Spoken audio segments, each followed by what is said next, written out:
bonjour, on va démarrer. Alors je suis désolé pour les gens qui étaient attachés vraiment au thème au mot du titre, mais j'ai changé le titre en cours de travail. Et je vais vous proposer de démarrer avec un abord général autour des réseaux sociaux et du narcissisme. Donc, du coup, effectivement, on part sur quelque chose d'un peu général, on ne va pas traiter spécifiquement la pathologie et l'exhibitionnisme, mais j'espère que vous pourrez y trouver des liens.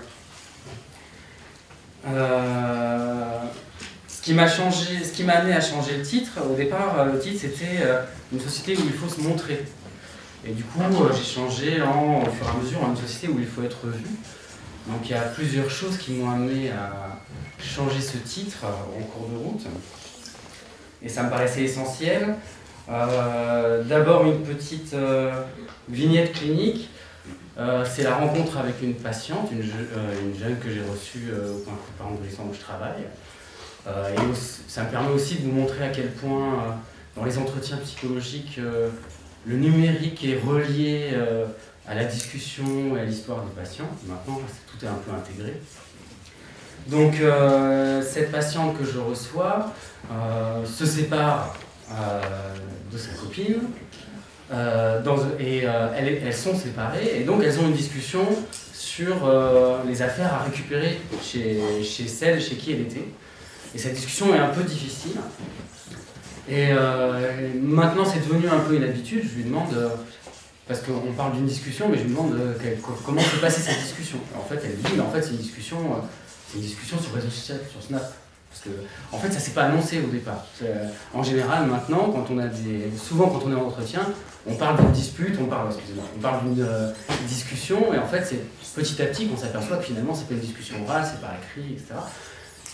Donc, elle me dit que c'est sur un réseau social, donc, que la discussion est tendue et qu'à un moment, la copine demande à ce que ça se passe par mail. Donc, c'est une discussion qui, au départ, se passe sur un réseau social. Et à un moment, ça doit passer par mail. Et on essaie ensemble de voir pourquoi ça a pu passer d'un support à l'autre, et elle ne voit pas trop pourquoi au départ. Puis l'un dans l'autre, comment? Non ouais. L'un dans l'autre, on part au fur et à mesure des associations. Je n'en ferai pas tout le cas clinique, hein, mais c'est juste pour donner une idée du quotidien avec les réseaux sociaux et de comment ça se passe en entretien. C'est une jeune fille dont le père est parti sans laisser de traces quand elle était petite. Et on part sur le fait qu'en fait, elle a passé beaucoup de temps à le vocaliser, sa mère aussi, parce qu'à un moment, elle recherchait des traces de ce père qui était parti, qui n'était pas décédé, mais qui était parti. Et que, cherchant des traces année après année, au début c'est un peu elle, puis après c'est sa mère qui recherche, elles n'ont jamais vraiment de traces, donc en imaginant en plus qu'il a volontairement pas cherché à en laisser, parce que à notre époque, ne pas avoir de traces sur internet, c'est quand même qu'on cherche à ne pas en laisser, surtout dans ce type-là. Et il y a peu de temps, elle s'aperçoit que son père a créé un compte Facebook juste avant son anniversaire. Donc elle est assez étonnée, et du coup, elle prend du temps pour lui écrire une lettre.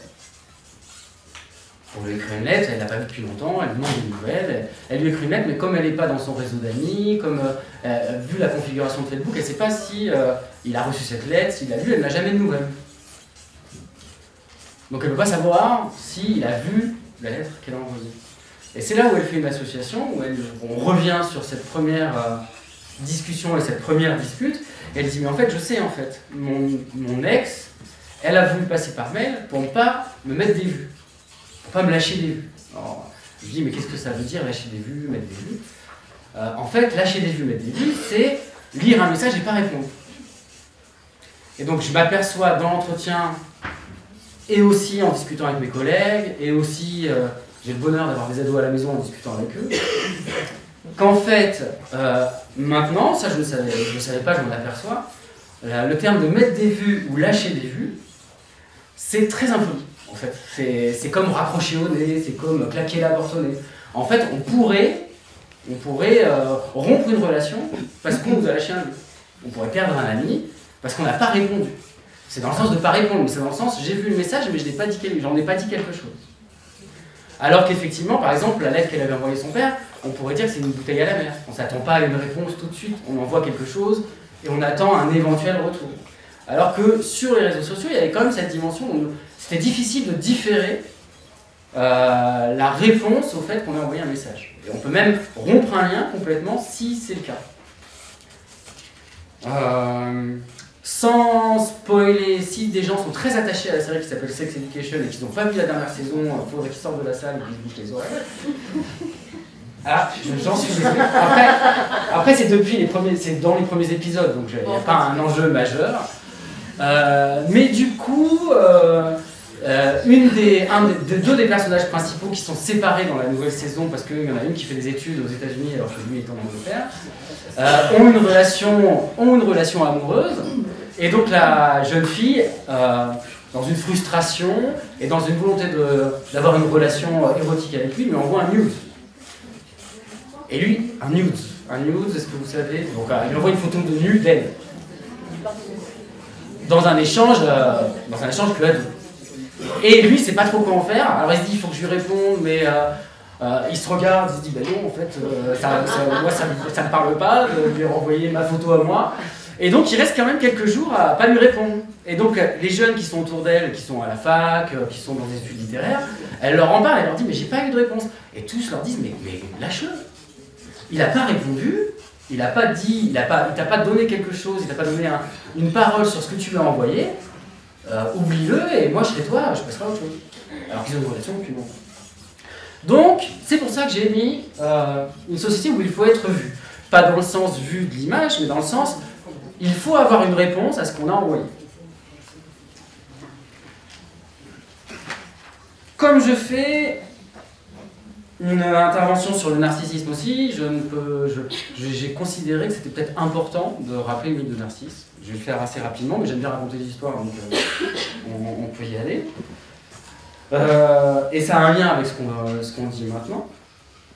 Je vous ai mis le tableau, on y reviendra, mais pourquoi je vous ai mis ce tableau? C'est assez facile, hein, c'est un des plus connus, mais c'est le Narcisse de Caravage. Mais dans la suite de mon propos, c'est pas anodin que ce soit celui-là qu'on puisse prendre aujourd'hui. Donc Narcisse, c'est le fils de Céphise, et c'est un enfant si beau que les nymphes l'aiment déjà dès sa plus tendre enfance. Tirésias est un devin aveugle, il est interrogé sur le devenir de l'enfant, à savoir s'il va vivre vieux. Et sa prédiction, c'est qu'il atteindra un grand âge qu'il ne connaît pas.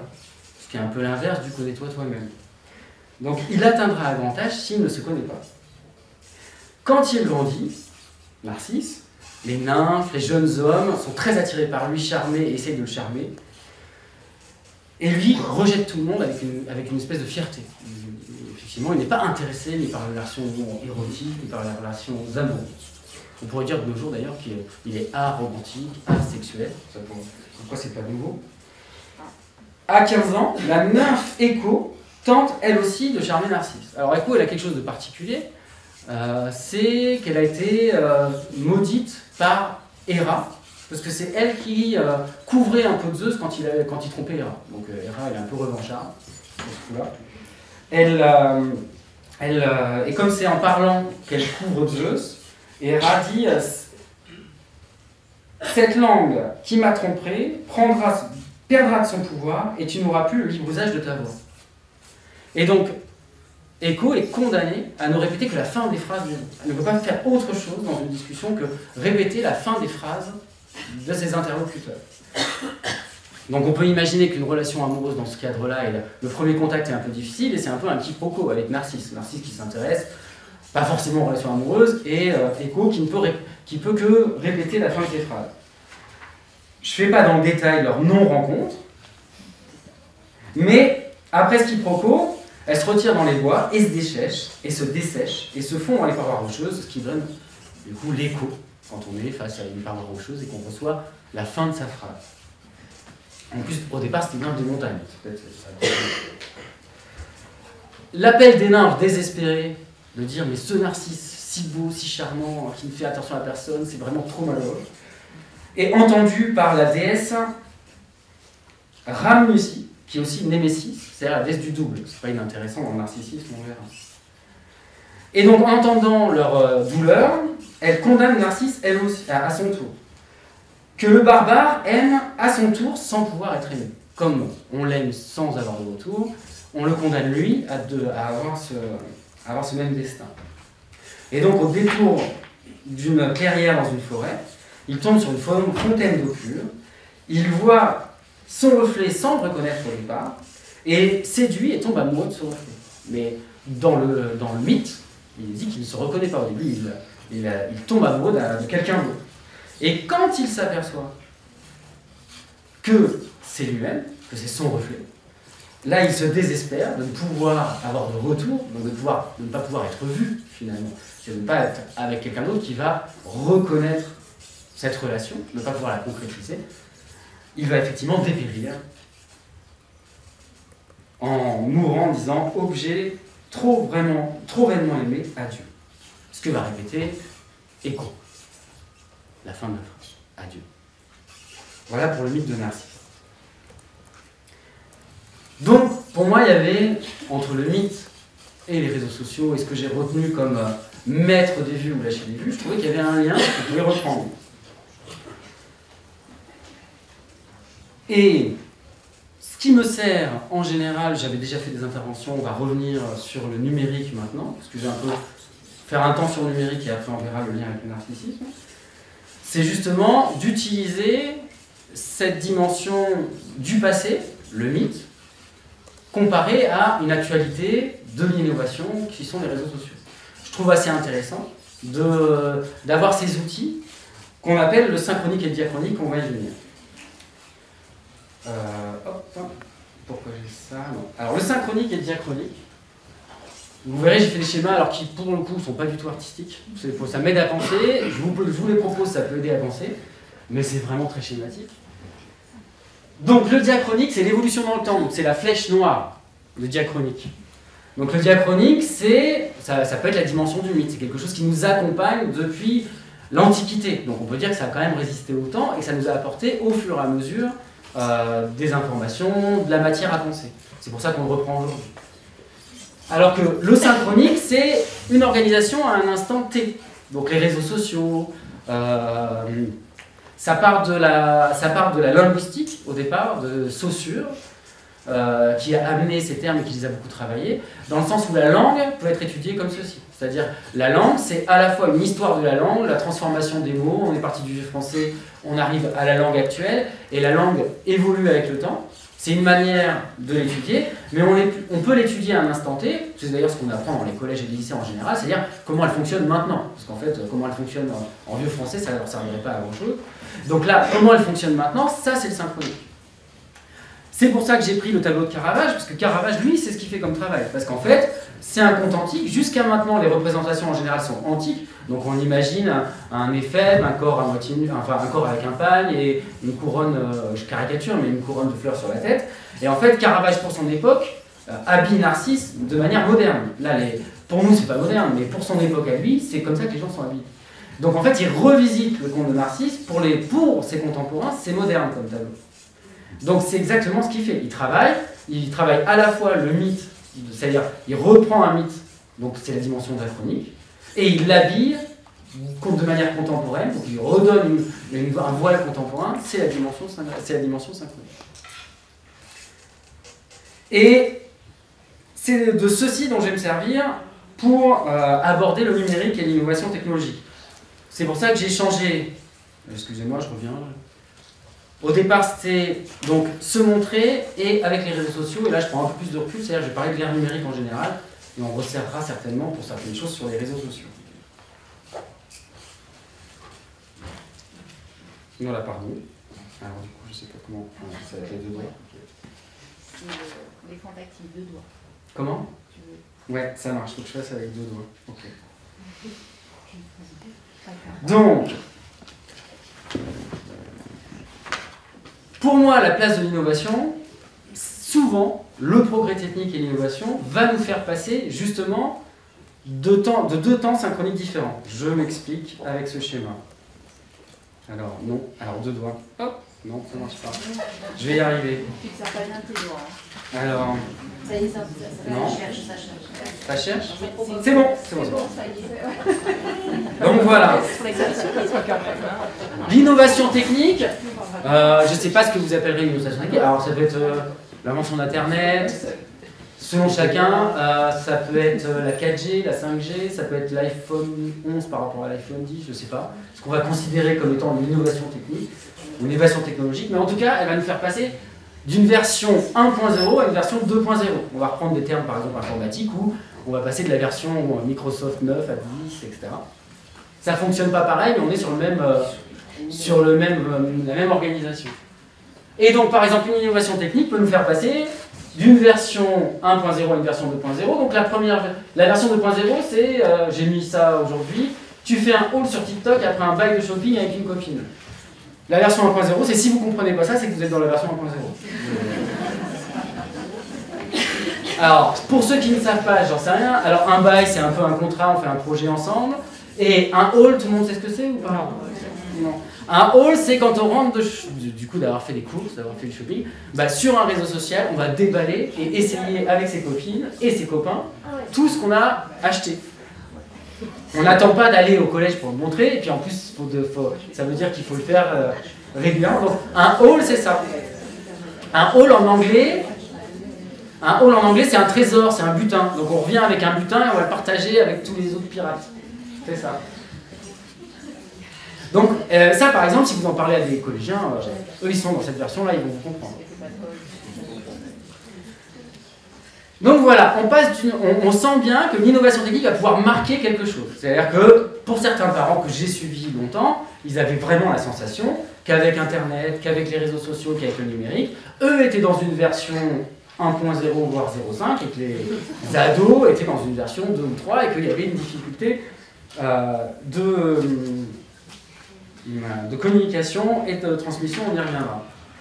Mais d'ailleurs, donc du coup, si on reprend l'histoire de l'humanité, en fait, si vous faites bien attention, en fait, les paléontologues classent les ères de l'humanité du début avec des progrès techniques. Il y a eu l'ère du seuil agricole, la céramique, on pourrait dire que l'homo sapiens de base, c'est le 1.0, et qu'après on a le seuil agricole qui nous fait passer 2.0, l'humanité de la céramique, etc.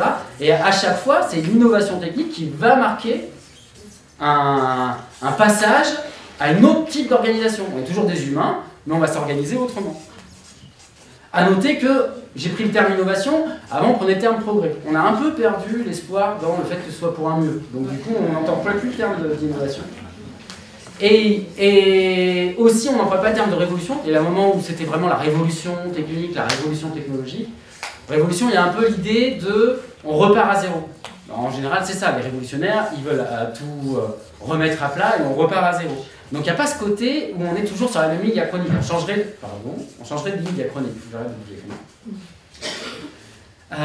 Donc c'est pas non plus une révolution. Une innovation, c'est on change un peu un contrat. C'est un peu comme un avenant au contrat. Je ne sais pas si vous avez vu ça dans votre travail, mais en fait on fait un avenant, puis un avenant. Le contrat est le même, mais si on change les horaires, donc on reste sur la même base, on a le même code du travail, on a le même contrat, mais on va amener des innovations.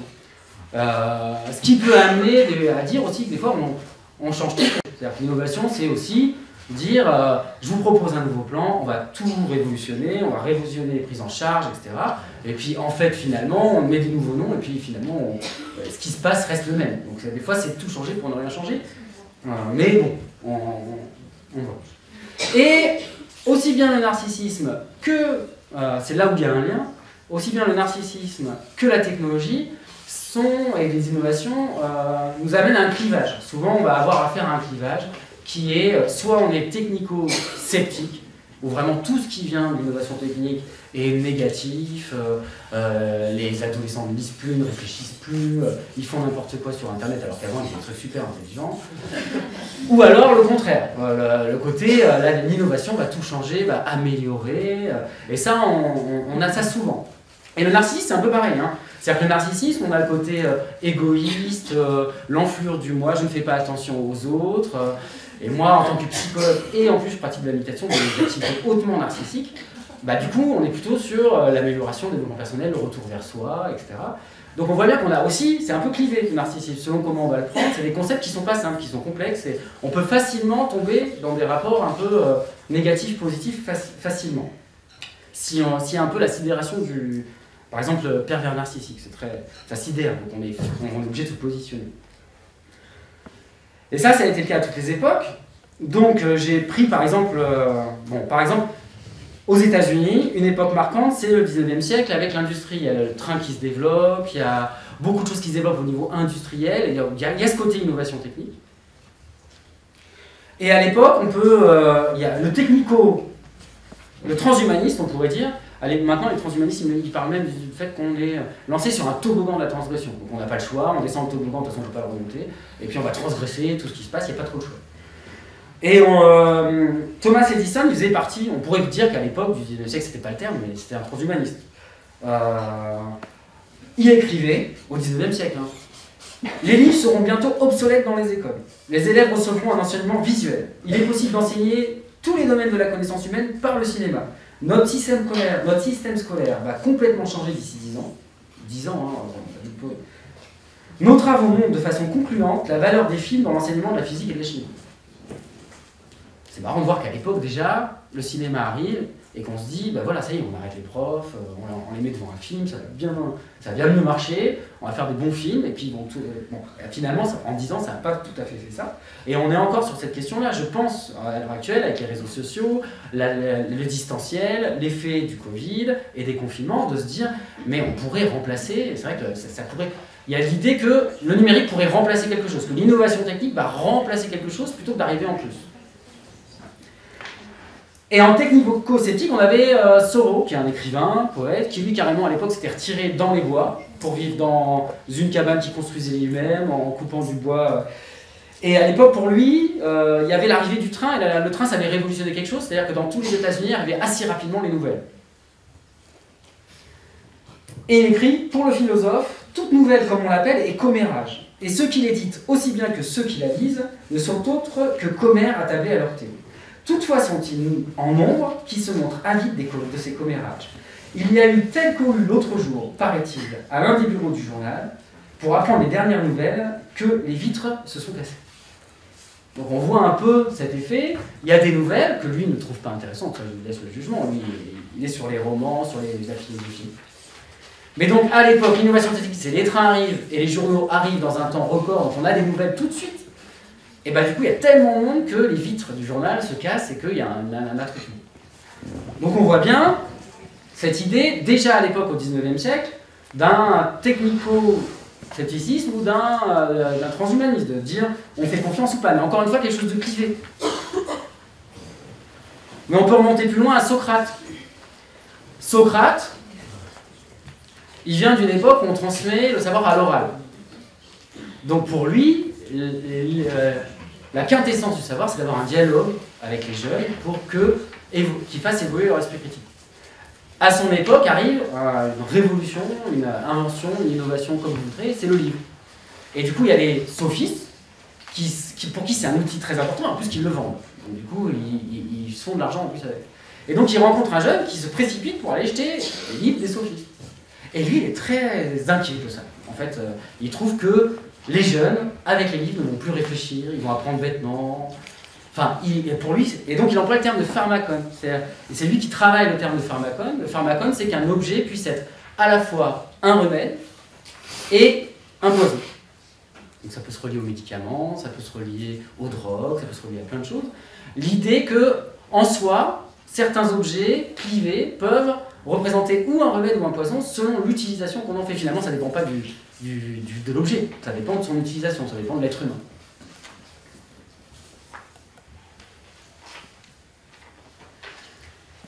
Mais si on va même jusqu'à la paléontologie, avec le roi Gon, qui est un anthropologue paléontologue, pour lui, par exemple, l'objet technique est une sécrétion pratiquement du corps humain. En fait, il n'existe pas d'humain sans objet technique.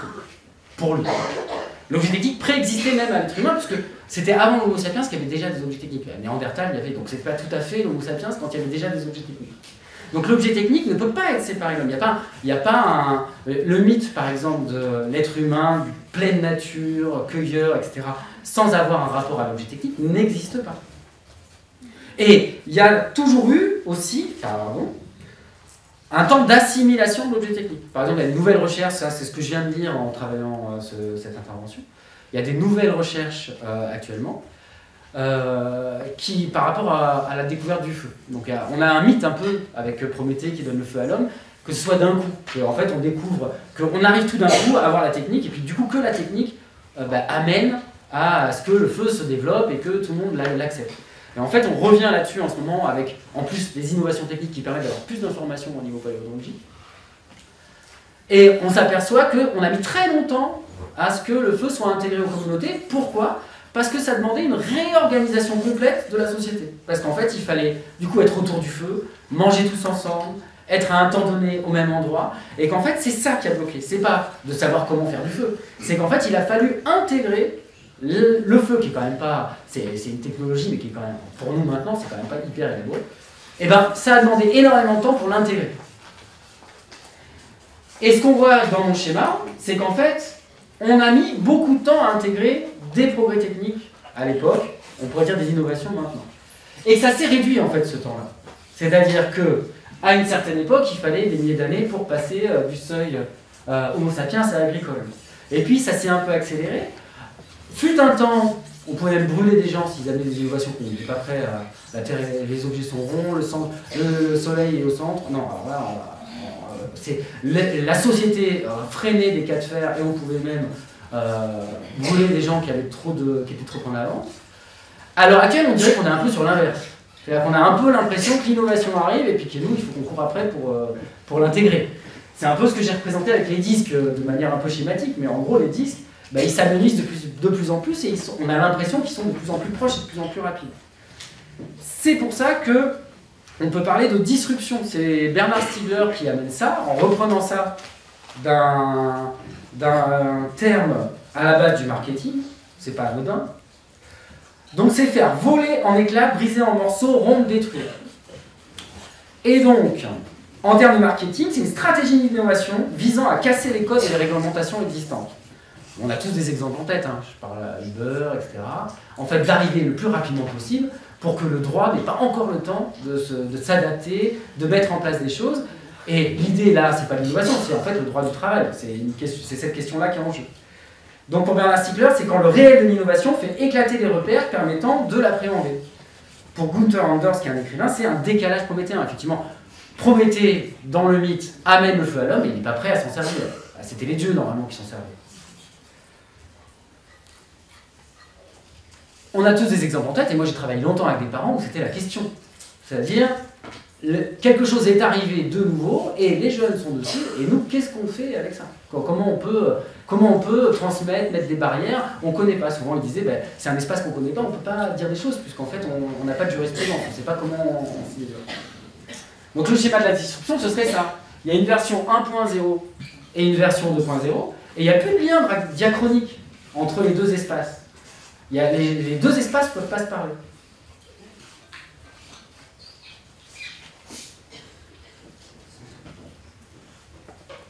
La place du mythe, par exemple, ça peut être de relier le mythe. Là, aujourd'hui, pourquoi on parle du mythe de Narcisse ? C'est parce qu'il va nous permettre d'avoir un lien humain et de notre histoire avec quelque chose d'actuel et de pouvoir le penser. Ça, c'est la place du mythe.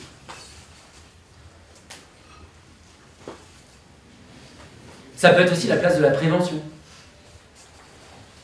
Un travail de prévention, une des grosses parties du travail de prévention, ça peut être de relier notre histoire, l'histoire de nos parents et l'histoire de l'humanité à un phénomène que rencontre quelqu'un. Une drogue, la sexualité, tout ce qu'on peut imaginer. D'ailleurs, en préparant, je me suis dit, est-ce que par hasard, est-ce que justement il n'y aurait pas un enjeu intrinsèque disruptif dans la sexualité ? Puisque en fait, il y a quand même un tabou. Donc du coup, comme on ne peut pas en parler, et puis si on dit qu'on commence à faire des actions sur la sexualité dans les collèges, on voit les réactions. Du coup, si on ne peut pas en parler, du coup, comment on fait pour avoir un lien anachronique avec cette histoire-là ? Donc peut-être que peut-être qu'il y a un enjeu disruptif, pas que dans l'innovation technique, peut-être que l'innovation de la sexualité aussi, il y a cet enjeu-là.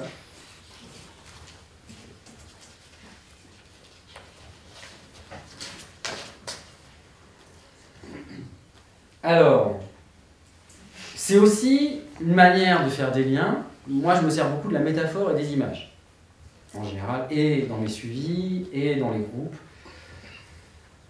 Ah non, j'avais pris ça, excusez-moi. Bon, je reviens, sur la prévention. J'ai pris ça sur, c'est pas moi qui l'ai fait, j'ai pris ça sur des professionnels qui ont fait qui travaillent sur la prévention, sur la sexualité. Donc le sexting, les nudes. Donc, on peut voir dans cette fiche de présentation que je n'ai pas faite, donc on pourrait revenir sur les termes, etc. C'est pas forcément comme ça que je l'aurais fait. Mais du coup, ça c'est l'affiche sur les news. Donc l'idée c'est une jeune fille ou un garçon est en relation amoureuse, il y en a un qui dit envoie-moi des photos nues de toi, etc. Et qu'est-ce qu'on en fait? Comment on prévient? Comment on parle avec ces jeunes? Donc la première partie, chacun est maître de son corps, mais s'assurer que l'on a confiance en cette personne, la connaître personnellement, la personne qui reçoit est-elle d'accord? Tout ça, on peut dire qu'on est un peu dans le diachronique. On pourrait... ça se travaille pour la sexualité, pour le respect des autres, pour ses émotions, pour plein de choses. Ça, c'est pas spécifique au sexto et au nude. On peut dire en général, en dehors de la technologie, ne te mets pas nu pour des gens qui n'ont pas confiance, ne te mets pas nu si les gens ne sont pas d'accord. Ça, a priori, c'est quelque chose qu'on peut discuter en dehors du numérique. Est-ce indispensable? Alors ça, je trouvais que c'était intéressant, ça, on en reparlera, mais qu'est-ce qui est indispensable dans la sexualité? Ça, c'est une discussion qui peut être intéressante. Et après, surtout ne pas se faire reconnaître, envoyer son corps sans sa tête, et prévenir qu'effectivement, il y a quand même un enjeu qui est nouveau, c'est que ça reste. Ça, on est dans le synchronique. Vous voyez que là, sur la prévention, on a besoin des deux. À la fois, on a besoin d'un socle diachronique, d'un socle de transmission qui est transgénérationnel, qui n'est pas lié à une technologie particulière. Et d'un autre côté, on a aussi besoin, parce que ça ne veut pas dire que tout est pareil. Moi, je ne dis pas que tout est pareil. Je ne dis pas que le numérique fait que tout est pareil. On a vraiment changé de version. Mais, du coup, il faut s'intéresser à qu'est-ce qui est nouveau. Effectivement, c'est nouveau quand même que si on a une relation avec quelqu'un et qu'on se laisse aller à de l'érotisme, à de la nudité, à de l'intimité, en fait, ça peut ressortir 10 ans après, ça peut ressortir 1 an après, ça peut ressortir si on est en conflit 1 semaine après. Ça, c'est nouveau. Donc, je trouvais intéressant cette diapo. Et voilà, et donc ce que je disais, c'est que je suis aussi intéressé par les images et les métaphores, c'est aussi ce qui permet de faire un lien entre diachronique et synchronique pour moi. Donc moi j'ai évolué dans les métaphores du numérique, ça fait un moment que je travaille cette histoire. Au début, le numérique, on était un peu sur un outil. Donc je parle d'une époque où c'était que sur un ordinateur, avec un modem qui faisait zoom, zoom, zoom. Enfin c'est une époque préhistorique de l'Internet, mais il y a quand même une histoire de l'Internet. C'est-à-dire que c'est pas comme si c'était nouveau cette histoire-là. Moi quand j'ai commencé, par exemple, on y reviendra, mais ce qui inquiétait beaucoup les gens, c'est les jeunes qui jouaient sur des ordinateurs sans, il y avait l'idée, le mythe, qu'ils se laissent mourir devant l'ordinateur, qu'ils ne se nourrissent pas, qu'ils n'avaient pas de relation avec les autres, qu'ils étaient enfermés dans le noir, etc. Ça, c'était le début. Et puis qu'ils allaient, ça détruisait quand même le cerveau. C'est plus du tout l'angoisse actuelle. Enfin, j'entends plus beaucoup ça. Et maintenant, alors qu'avant c'était qu'ils s'isolent, maintenant on est inquiet qu'ils s'isolent plus. Et qu'ils soient trop en lien, trop en contact, qu'ils échangent trop, etc. Donc on voit, même dans le numérique, qu'au niveau des angoisses des adultes, on a modifié le curseur. Et donc dans ce qu'on peut imaginer de comment les métaphores du numérique pour moi. Donc on a commencé avec un outil, c'est-à-dire qu'il y avait un outil. Le numérique était relié à être sur un ordinateur, se connecter, et on pouvait faire des choses. Ça a même commencé avec le Minitel, je ne sais pas si les gens ont connu ça. Il y a eu des objets, il fallait être derrière l'objet, il fallait être assis, etc. Donc ça, c'était au niveau de prévention, on ne gère pas de la même manière. C'est un objet, on l'utilise, on ne l'utilise pas, c'est autorisé pour tel âge, pas utilisé pour tel autre. C'est pas la même manière d'envisager les choses.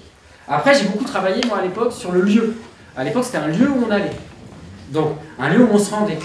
Donc, un lieu qui, pour les gens, était soit dangereux, soit pas dangereux, mais un lieu, en tout cas, autre. C'était pas notre lieu, c'était pas le même lieu que la réalité. Et à toute l'époque, il y avait un truc sur le monde virtuel que j'étais pas tout à fait d'accord, parce que c'était pas du tout virtuel, c'était assez réel, c'était notre réalité. C'était différent, mais c'était réel. C'était dans la réalité. Mais donc du coup, le fait d'imaginer que c'était pas réel, c'est important ces histoires de métaphores, parce que d'imaginer que c'était pas réel, puis il y avait un peu un côté Eldorado, c'est ailleurs, c'est un nouveau monde, etc. Bah, du coup, il n'y avait pas de règles, ça sert à quoi d'avoir des règles quand c'est un nouvel Eldorado. Les enfants de 6 ans, ils pouvaient se balader, c'est pas grave. qui laisse un enfant de 6 ans se balader la nuit dans une ville? Une ville, c'est pas particulièrement dangereux, c'est et dangereux, et intéressant, et super, on fait des rencontres, etc. Mais si quelqu'un voit un enfant de 5-6 ans se balader tout seul, j'espère qu'il va lui prendre la main, lui dire mais où sont tes parents, qu'est-ce qui se passe?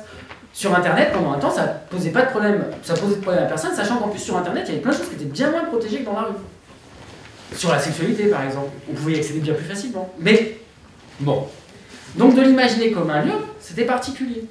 Et du coup, on n'y mettait pas toutes les couches, parce qu'en fait, dans notre lieu de la réalité ici, en fait, on a quand même quelques couches de comment être ensemble, de la loi, la règle, le respect, etc.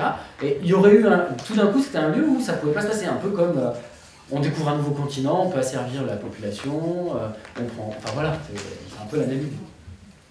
Et du coup, maintenant, je travaille plus comme un voile. Donc un voile dans le sens où c'est une couche supplémentaire à notre réalité. Pourquoi? Parce que ça se déplace avec nous. Parce que j'avais une discussion avec mes collègues qui était sur on devait faire un curriculum vitae numérique, c'était une intervention qu'on faisait par rapport au numérique. Et pour moi à l'époque, il y avait, moi je disais, la question c'était combien de fois vous vous connectez par jour? Pour moi, il y avait un nombre de fois où on se connectait à Internet par jour à l'époque. Et là, mes collègues plus jeunes me regardent avec un air, combien de fois je me connecte par jour? Bah oui, ils me disent, mais pour eux, ça n'a pas de sens. Ils se réveillent, ils sont connectés, ils s'endorment, ils sont déconnectés. Et encore. Mais en gros, ils sont connectés tout le temps. Il n'y avait pas de notion d'être connecté ou pas. Donc il n'y avait pas de notion d'aller sur un lieu ou pas, puisqu'il est avec nous.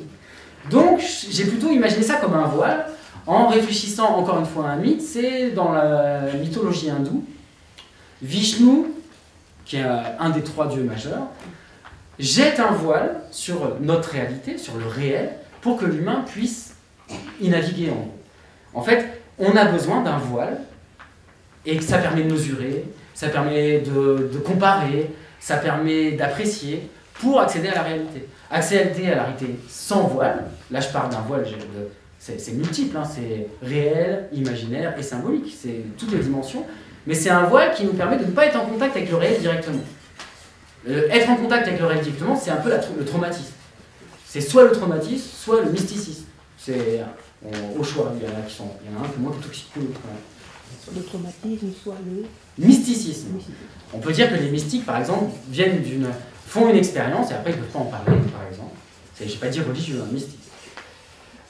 Et que le traumatisme, les gens vous en parleront, quand on a accès à la clinique du traumatisme, c'est cette question-là d'avoir accès au réel sans qu'il y ait de filtre. On ne peut pas filtrer quelque chose.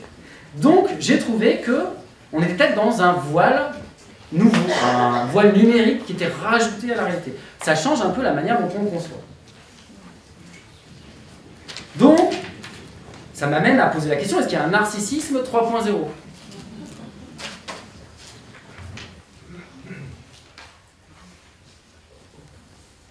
Parce que ça voudrait dire que le numérique, l'objet technique, ce que je vous dis depuis tout à l'heure, ça fait partie de notre constitution depuis le départ.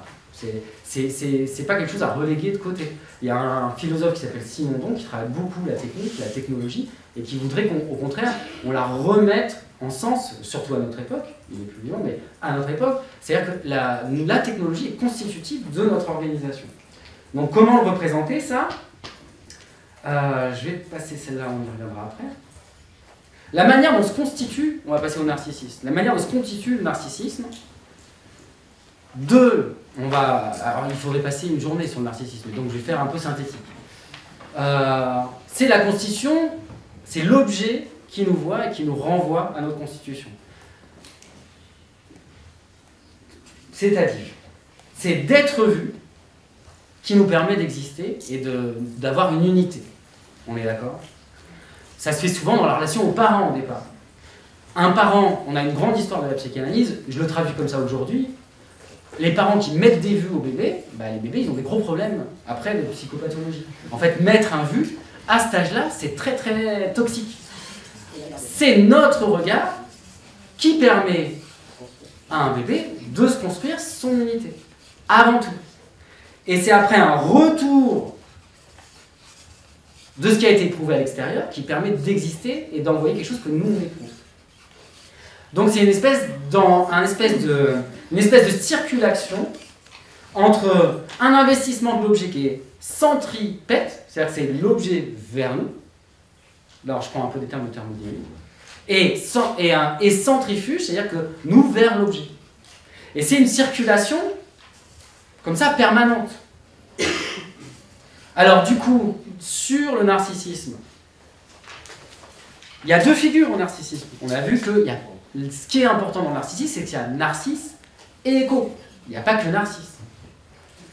Écho, c'est le mouvement centripète. Écho, c'est il n'y a que l'objet qui me fait exister. Je ne peux que finir la fin des phrases. Donc la quintessence du mouvement de l'objet vers soi, c'est écho. Et narcisse, c'est l'inverse. Narcisse, c'est peu importe l'objet, j'existe et je me regarde. On pourrait dire, par exemple, caricaturalement, que ce qui nous angoissait avant, l'ado sur l'ordinateur, sans aucun contact, qui joue avec personne, sur des jeux individuels, qui ne voit personne, c'est Narcisse. Il est plongé dans le jeu qui cherche à le plonger, dans la captation. Il n'y a pas d'autre, il n'y a pas de discussion, il n'y a pas de manque. Et à l'inverse, la caricature de l'influencé, pas l'influenceuse, mais l'influencé par TikTok, prenons ça, c'est un exemple parmi d'autres, par TikTok de « je ne regarde que les autres », c'est écho. Ces deux mouvements-là sont présents dans le narcissisme et peuvent être repérés dans le numérique. Après, ça, c'est des caricatures, parce que, en fait, c'est une circulation, si on est des bons névrosés, c'est une circulation qui se fait en permanence. Et cette circulation se fait avec un voile. Donc le voile dont je parlais, le voile qui nous permet d'accéder à la réalité, se place au milieu de cette relation. C'est-à-dire qu'elle va transformer, elle va nous permettre d'être en lien avec l'objet, le parent, l'autre, l'environnement, et que l'objet technique fait partie de ça. C'est-à-dire qu'en fait, cette circulation se fait au travers de l'objet technique, comme il se fait au travers de la loi, comme il se fait au travers du corps. Il y avait un auteur qui a théorisé le moi peau, en disant que le moi s'appuyait sur le corps pour se donner une entité psychique. On pourrait tout à fait dire que le moi s'appuie aussi sur des objets techniques et un environnement non humain, qui est très important.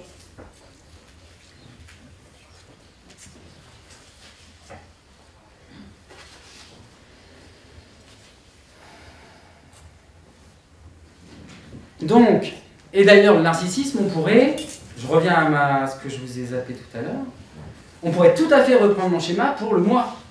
C'est-à-dire qu'en fait, dans la théorie psychanalytique, j'en suis combien de c'est bon. Dans la théorie psychanalytique, le moi, c'est quelque chose qui évolue, et par exemple, René Roussillon dit que c'est une organisation avec des stades, et qu'en fait, c'est les modes d'organisation du moi qui changent. Donc là, on est vraiment sur ce que je vous raconte de diachronique synchronique. Dans l'histoire du sujet, il y a l'originaire, la naissance, et après, on passe par différents stades d'organisation du moi qui sont des stades synchroniques, finalement. Le stade oral, c'est un stade d'organisation. Après, on change, on parle de stade anal, phase latence, etc. Donc là, on est aussi dans le même schéma synchronique-diachronique.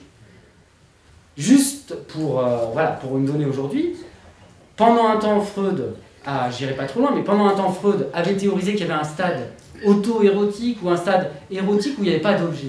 Et on est revenu dessus, en fait. Il n'y a pas de stade sans objet, sans extérieur. En fait, il y a soit un stade où il y a tout ensemble, soit un stade où il y a déjà le sujet et l'objet. Ça ne peut être qu'une circulation de ce type-là.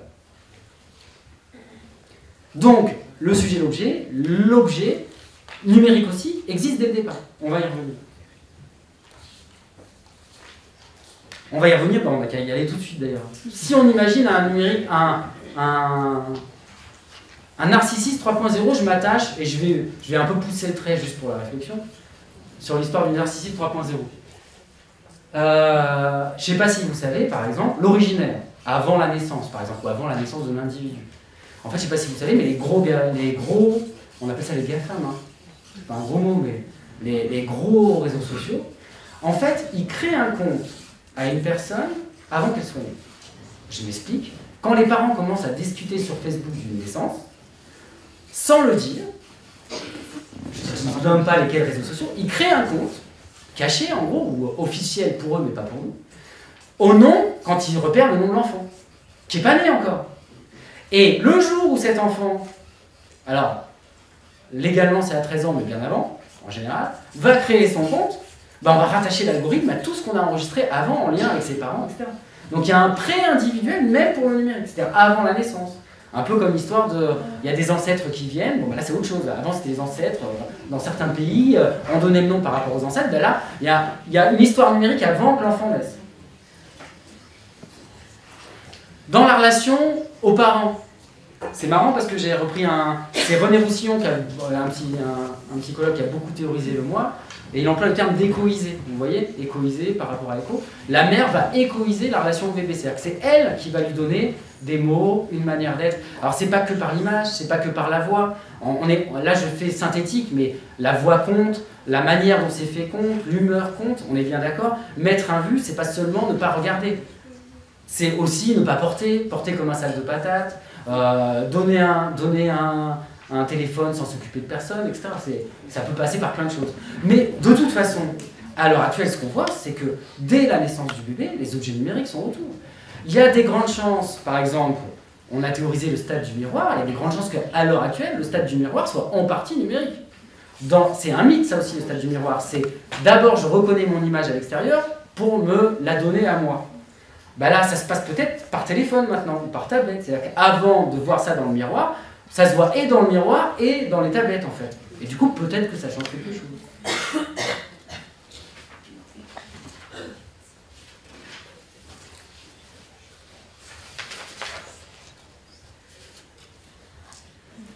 L'école. On avance comme ça, on va à la phase de latence, le collège. Alors le collège, c'est vraiment l'endroit où voir ce qui se passe au niveau extrême, au niveau du numérique. Après, ça se calme beaucoup, en général. Mais là, puisque c'est une appétence pour aller... on veut plus du tout être dans la famille, on veut l'extérieur. Alors là, le numérique, c'est un bonheur. Donc, du coup, on va y passer un certain temps.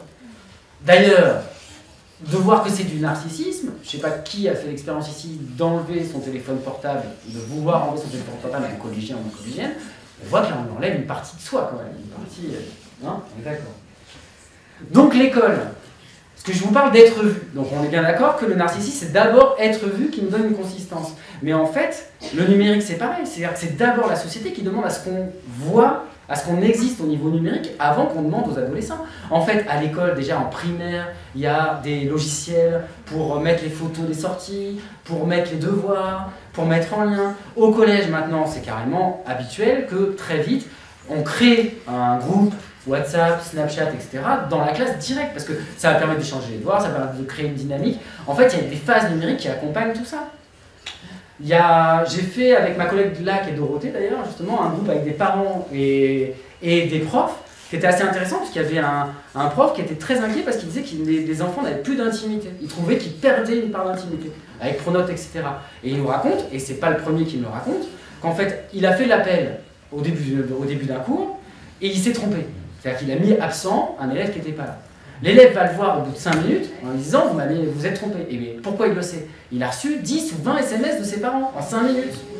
Parce que les parents ont reçu direct qu'il n'était pas là, et le direct c'est l'inquiétude, et le direct c'est la réaction. Vous voyez que le être vu, en fait, on reproche aux adolescents de vouloir être vus, mais en fait on leur a demandé d'être vus avant. Hein. Dans la découverte de la sexualité, on voit bien que maintenant, le numérique fait partie de la rencontre amoureuse et de la sexualité. Donc, avant peut-être à une certaine époque, peut-être qu'on faisait des poèmes, on chantait une sérénade sous le balcon, etc. Maintenant, il faut être amis sur le réseau, être dans le même groupe et échanger. Et puis après, dans la relation sexuelle et la découverte de la sexualité, les nudes, les sextos font partie intégrante de cette rencontre pour les jeunes. C'est pas de savoir s'il faut ou pas, c'est ça en fait partie. Donc, on voit bien qu'encore il y a une consistance. C'est pour ça que je parle d'un voile, c'est-à-dire que cette dimension numérique accompagne tous les moments de la vie. Le travail, je sais pas dans quel travail vous êtes, mais moi, en fait, et les gens que je reçois, et moi, j'ai pas le choix d'exister numériquement. J'ai pas le choix d'avoir un rapport au numérique. Il y a une des structures dans laquelle je travaille où le logiciel qui suit les gens s'appelle Vision. On voit, c'est quand même fou. On voit que là, ça vient nous donner une existence, ça vient donner une existence à ce qu'on fait. On ne peut plus avoir une existence sans être vu dans le numérique. De dire qu'on a travaillé mais que c'est pas vu, là, on ne sait plus dans leur but de temps. C'est pour ça que certains auteurs théorisent un moi cyborg. Là, on va très loin, mais qu'il y aurait un changement. Moi, je ne suis pas tout à fait là-dedans, je pense que c'est un voile supplémentaire. En fait, ça fait comme des couches de sédimentation. C'est-à-dire que vous avez un sol avec des couches au fur et à mesure, Et puis les couches se rajoutent, ça ne veut pas dire que la couche d'avant n'existe plus. Malheureusement, on a pu penser ça. C'est pas parce qu'il y a le numérique que la couche d'avant de prévention de la sexualité n'existe plus. C'est pas parce que c'est transformé par quelque chose que du coup les lois, les règles, le respect n'existent plus. Et c'est pas non plus parce qu'il y a un changement que du coup les pathologies d'avant non plus n'existaient plus. C'est-à-dire que, par exemple, le premier lieu qui a existé, ça s'appelle Second Life, ça s'appelait Second Life, pour ceux qui font l'histoire d'Internet. Donc c'était le premier lieu, on a créé un lieu numérique, pour le coup on appelait ça virtuel, en réseau, où il y avait une monnaie d'échange avec réel, c'est-à-dire qu'on pouvait gagner de l'argent dans le jeu, et que c'était transformé après c'était transformé après en monnaie, en dollars, à l'époque c'est aux États-Unis. Avec de l'argent. 5 minutes. Ouais. On y va. Je vais aller rapidement. Voilà. Donc dans ce lieu, très rapidement, je reprends au bout d'un mois ou deux, il y avait des choses extraordinaires d'artistes, de communautés, politiques qui essayaient quelque chose de nouveau, etc. Et très rapidement aussi, on a découvert des niches de gens qui avaient créé des squares avec des jeunes filles de 6-8 ans, avec des petites jupes, des endroits pervers.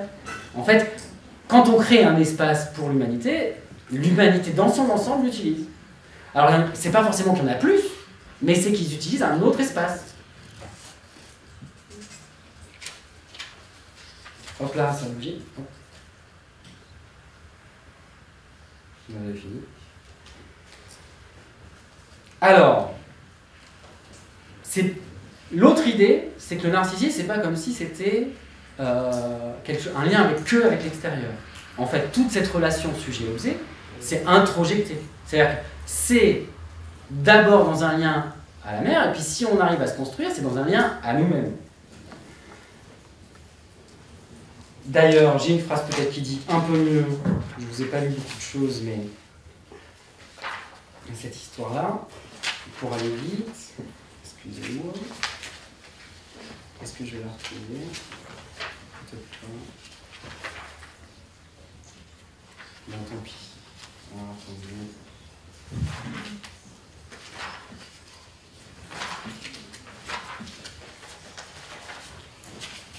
Bon, je l'ai pas là. C'est pas grave. Donc, cette relation sujet-objet, c'est et interne et externe. C'est important à comprendre pourquoi. Parce que dans cette histoire de mettre des vues ou d'être vu, il y a peut-être quelque chose qui a... Voilà, que je propose de faire une hypothèse aujourd'hui. Bernard Stiegler, il disait que le temps d'échange intrafamilial avait énormément réduit à l'arrivée de la télévision. Ça date, hein, de la télévision. La télévision, on regardait la télévision à la place de discuter à la maison. C'était son discours. Je pense que peut-être, une hypothèse, c'est que les réseaux sociaux réduisent considérablement le temps d'échange interne avec les groupes internes. Je m'explique. En fait, par exemple, je fais aussi de la méditation. Et j'enseigne la méditation, je fais des programmes de méditation dans une autre structure qui s'appelle Diavoter. En fait, quand on ferme les yeux, la consigne de la méditation, qu'on peut redire de base, il y a plein d'autres consignes, hein, mais c'est on s'assoit et on pose son attention sur la respiration. Les gens, d'habitude que je reçois, caricaturalement, ils imaginent que la méditation, c'est faire le vide et qu'on arrive au vide. Bon, ben, si vous faites un jour l'expérience de fermer les yeux, vous verrez que c'est tout sauf le vide que vous avez à avoir. Et donc, c'est cette circulation interne. Moi qui médite beaucoup, avant de faire cette intervention dans mes méditations, je me concentrais sur ma respiration, et puis quand même, je faisais beaucoup d'interventions avec vous. Avec vous, avec les gens que je connaissais, les gens que je ne connaissais pas, j'imagine, je refaisais l'intervention, bien, pas bien, mais j'avais une circulation interne, de groupe interne. Pour ça, il faut que ça ne réponde pas. Pour ça, il faut qu'on soit vu. Donc un autre exemple, parce que pour moi, il y a une question de temporalité. J'ai la chance et j'ai fait le choix des fois de faire des voyages. À une certaine époque, les voyages, quand on partait loin, on faisait un retour quand on revenait. Et puis on faisait un bouquin des fois, et puis on envoyait une lettre, mais éventuellement elle arrivait 6 mois après. Ça, c'était il y a très longtemps. Après, quand j'ai fait mon premier voyage, c'était avec des cybercafés. On allait dans des cybercafés, il n'y avait pas beaucoup de connexion, on n'envoyait pas grand-chose, mais il y avait quand même un lien. Maintenant, on peut se retrouver à l'autre bout du monde, sur une plage, dans une île déserte, vraiment, et que sa fille ado soit obligée de ne pas mettre des vues à ses copines qui sont chez elle. C'est-à-dire qu'en fait, on maintient, comme il n'y a pas de distance et que le temps reste présent, en fait, on est tout le temps en circulation et on doit tout le temps répondre dans la réalité. Et donc ça nous prend du temps sur le temps psychique où, effectivement, avant d'arriver sur une page, on peut dire « Ah tiens, ça aurait plu à ma mère » ou « Tiens, cette copine-là, je lui raconterai ça », mais ça, c'est en interne, en fait. Et, en fait, figurez-vous que toutes les pratiques, méditation, psychanalyse et psychothérapie, c'est ça qu'elles cherchent, en fait, en partie. C'est de laisser place à cette circulation interne sans qu'il y ait une réponse directe. Et là, sur les réseaux sociaux, je suis pas sûr, avec le développement des réseaux sociaux et le fait de se dire, si je mets un but, je perds la relation, bah, du coup, il y a peut-être, ça nous mange peut-être du temps sur cette circulation interne. Ça, c'est une hypothèse. Sur l'intimité, je pense qu'effectivement, ça va changer quelque chose au niveau de l'intimité. Parce que, par exemple, à une certaine époque, on aurait pu imaginer que envoyer un nude à son amoureux, son amoureuse, ça aurait été de l'exhibition, par exemple. À une certaine époque, parce qu'on l'envoie à l'extérieur. Mais en fait, comme on voit que le narcissisme, c'est quelque chose d'un voile qui accompagne tout le long. En fait, maintenant, je pense que les jeunes qui sont nés avec, il y a une dimension intime qui est reliée au numérique. Donc, ils ont un rapport avec des choses qui vont n'échanger qu'avec certains, dans une relation privilégiée, comme on l'aurait, nous, échangé dans une chambre, à l'abri, etc. Sauf que ça reste quand même. Donc là, c'est pas tout à fait pareil. C'est-à-dire que quand on échangeait quelque chose dans une salle, il n'y avait pas de caméra pour nous voir. Là, du coup, ça peut rester. Donc il y a quand même un enjeu un peu différent. Et est-ce que du coup, les nouvelles générations vont s'en saisir dans le sens, bah tant pis, ça va passer, puis on va prêter moins d'importance à ça. Est-ce que nous, en tant qu'adultes qui avons envie de prendre soin des nouvelles générations, on va un peu cadrer cette histoire-là? Parce qu'il faut des règles, en fait. Il faudrait peut-être... Il y a cette idée que le numérique doit être un lieu de liberté, je suis tout à fait d'accord, mais en fait la liberté, des fois on se dit que la liberté c'est pas de règles, mais en fait pas de règles, en général c'est la liberté du plus fort, ou c'est la liberté des grosses compagnies, de l'argent, etc. En fait mettre des règles, c'est aussi permettre que chacun puisse s'exprimer en liberté. Et je suis pas sûr qu'on ait encore tout à fait été au bout des règles qu'on doit mettre dans cette histoire de numérique. Ne serait-ce que sur l'identité. Ben, moi je pense qu'à un moment c'est toujours le même balancement entre préservation des droits et surveillance et ce genre de choses. C'est quelque chose de politique en fait. À l'époque des télés privées, on disait que certains disaient que c'était vendre le travail de télé, c'était de vendre du temps de cerveau disponible. Le patron de Netflix dit que son seul concurrent, à l'époque, parce que maintenant il y a des problèmes, mais à l'époque son seul concurrent c'était le sommeil. Donc il y a vraiment là c'est un enjeu politique de qu'est-ce qu'on fait de l'attention et à qui on donne les clés. À l'heure actuelle, si vous allez dans le numérique, la grosse question, c'est la modération. C'est-à-dire, comment on modère les fois. Mais en fait, la modération, c'est de la politique. C'est, en fait, comment être ensemble, comment arriver à s'organiser ensemble, c'est ça. Et il y a plein d'endroits de prévention où on voudrait qu'il y ait du numérique, mais sans présence. C'est-à-dire que ça économiserait la présence réelle d'intervenants, de professionnels. Mais en fait, ça ne marche pas. C'est-à-dire qu'en fait, finalement, ça ne va pas fonctionner. Les gens sont seuls dans le numérique. C'est pour ça, donc je vais finir là-dessus. C'est pour ça que quand je discutais avec un des chargés de prévention du PEPA, parce qu'il y a des chargés de prévention qui font des actions dans les collèges et les lycées, il me disait finalement ce que tu me dis, quand même, en finale, les jeunes, ce qu'ils nous racontent, c'est qu'en finale, il y a l'ennui. Il arrive l'ennui. Donc on est un peu comme devant la télé, c'est-à-dire qu'ils y passent du temps, mais il y a quand même un gros ennui. Donc je vais finir avec une j'aime bien finir avec autre chose, donc de la poésie, de Valérie Largot, qui nous dit « Et où que j'aille dans l'univers entier, je rencontre toujours hors de moi comme en moi l'irremplaçable vide, l'inconquérable rien. » C'est pas négatif. On a besoin. Alors là, moi, je trouve qu'à un moment, on a besoin de rien. D'être sur un divan et de voir personne à regarder, c'est un peu faire avec rien.